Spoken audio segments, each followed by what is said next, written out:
What's up guys, you're watching Sid Gaming and today we are going to talk about the Sony PlayStation 5, how to fix cannot download our copy. So here we settings and notification, and you scroll down, there's a, here we go, up and up downloads and a copy. You just show the pop-up during games.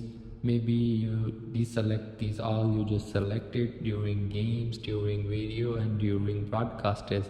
That's why it stopped downloading or not copy, because you just turn it off these settings. You must turn it on these settings, and after that it will be fixed. And secondly, maybe you have a problem with your network, that's why you get this problem, and you just mustly check your network, forget it and connect it again and go to the advanced settings. Here you have the DNS, change it to DNS primary and a secondary, and after that you just connect your network, then it will be fixed.